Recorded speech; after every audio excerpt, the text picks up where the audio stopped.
Hi everybody, welcome back to my channel. My name is Kennedy and I am a sophomore in college studying elementary education.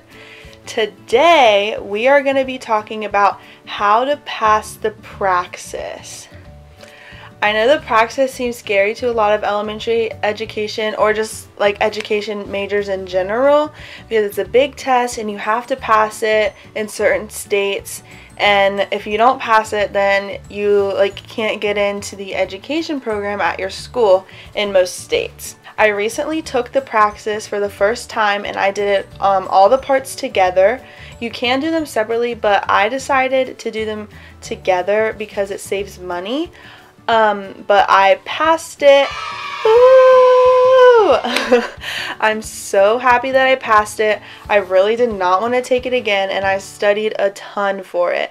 So today I'm going to be sharing my study tips with you and what I did to pass the Praxis.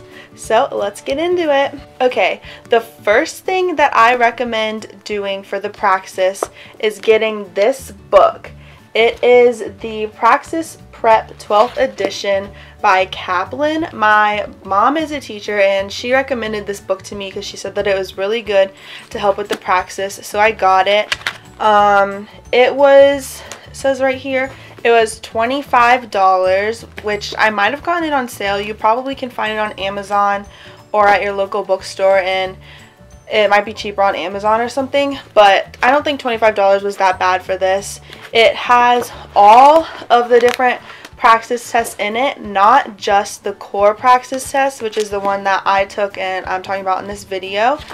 But it has all of them in there, so once you're done with the core test and you have to take the other Praxis test, you can still use this book because it has the other ones in there, which I think is really nice. It's just a one-time payment. You don't have to go get another book when you take the other tests, which I really liked about this. This book is really good because it teaches you the topics that are in each section, reading, math, and writing. So for the math, it goes through all the topics that you need to know for the test, and then it contains little practice tests that you can use as you go along to test how you're going. And it also connects to an online version, so you have different online tests for each of the subjects. So it has 2 for reading, 2 for math, and 2 for writing, 2 full-length practice tests on there. So that's really good. That's really nice. It helped me a lot when practicing for it because I didn't really know, based off of the 10 practice questions in this book, if I was on the right track or not, because you can't really tell from 10 questions in my opinion. So when I took the full length ones and it gave me a % correct, that was really nice. And the only thing that I don't like about the online one is that it gives you a % correct and not a Praxis score, which I understand that they can't do that, but it's just a little frustrating because I don't really know what % I need to get it right, to pass. So that was a little frustrating, but I looked up online what is the average % correct that you need to get right when you're practicing, and that translates over to passing the actual Praxis. And online it said 60%, and I was getting higher than that on all of my Praxis tests. That's really hard to say together, but I did better than 60% on all my practice ones, so I think that was a good goal to meet for that. My other tip for taking the Praxis is, after you get this book and just take a quick glance through everything in it, I say you should go online and schedule your Praxis test before you start studying so you have an end goal to meet.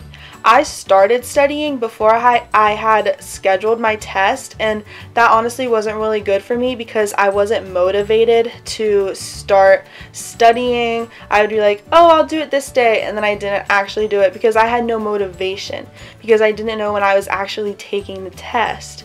So when I scheduled it, I had motivation. I knew that there was a date that I had to be done studying by, and I scheduled it like a month ahead once I was studying. So that gave me a full month to study for the Praxis, and I thought that that was plenty of time for me. I did it over winter break, so I had that whole month off of school, which I thought was really nice. And I was able to sit down a couple days a week and work on the Praxis for a good hour to 2 hours, and that really helped me be able to study it, and scheduling it ahead helped me like have a goal date in mind, so I wasn't just studying and didn't know when I was going to take it. Another tip for when you're studying for the Praxis is to put your phone either face down by you or away. My phone is really distracting to me when I'm studying. If I pick up my phone and I start looking at it, then I'll just like lose myself in Instagram or TikTok or like texting my friends. I'll just completely lose focus and not be able to get back to my studying and do as well as I was at the beginning. So I put my phone face down, an arm's length away from me, and that was really helpful because I wasn't focusing on it and I was able to completely focus on my studying. So that was really great for me, and it really helps me stay focused. Another tip for when you're studying is to take notes. I used this notebook that I had for my writing class that we didn't really use that much. I used it to take notes. So for the reading, there's not really that many notes that you can take, honestly. You just kind of have to practice the passages and work on your reading comprehension and figuring out the main ideas and stuff. But for math, I wrote down so many notes. As you can tell, I literally have so many notes. Like, I just skipped a couple pages, but there's so many. And the way that the book that I recommended, the Kaplan book, is set up, it's set up into 4 sections for math. So I took different notes for each section on math, and then at the end of each section, after they teach you the content, they have a practice test. So I took notes for each section, and then I did the practice test for that section, and then I went and did the next one. But I did these all on separate days, so I really had time to digest the information and really learn what it was teaching me. So that was really helpful for me.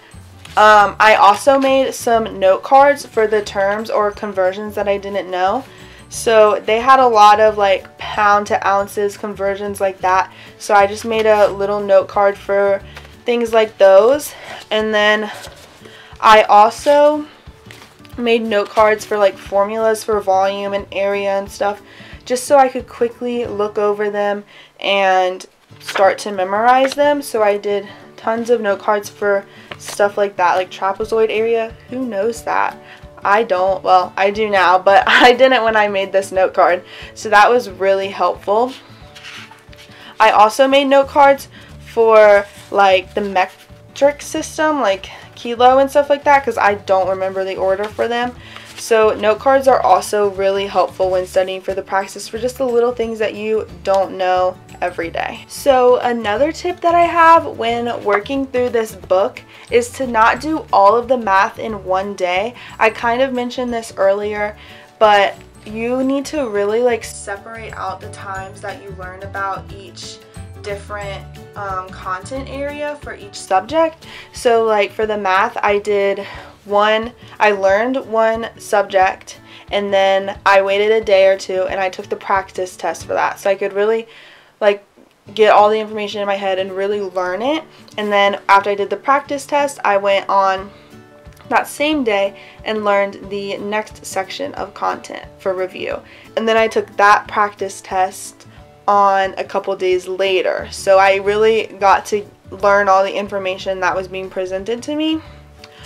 Also, one thing I found really difficult when working through this book is that for the writing section, they don't really like grade your writing, because in the real Praxis, actual people grade your writing, and so Kaplan doesn't have people that actually grade the writing. So you just see example pieces of writing, and you kind of have to compare yours to those examples, which isn't too bad, but I wish that they would have some kind of like grade scale for the writing just to help you see where you are. Overall, I think for the Praxis, if you don't get this particular book, I think that you should get a book that goes along with the Praxis, because the Praxis has so much content on it that you really need something to guide you through all of it. Because if I didn't have this book or any book, then I would be really confused. I wouldn't know what to study. I wouldn't know all of the different like quirks that the Praxis test has. I just would be completely lost, honestly. So I'm really glad that I got this book, and I would recommend it to you guys. If this is too expensive, I'm sure there are cheaper options out for you, but I really recommend getting a book. So I hope you guys found all my Praxis tips helpful, and if you have any questions, please leave it in the comments down below and I will make sure to answer all of them. I wish you guys luck on taking your Praxis test, and just know that you can do it. It might seem difficult, but it's really not that bad once you start studying and getting in the swing of things. You can do it. If this video is helpful, make sure to give it a thumbs up, and I'll see you guys next time. Bye!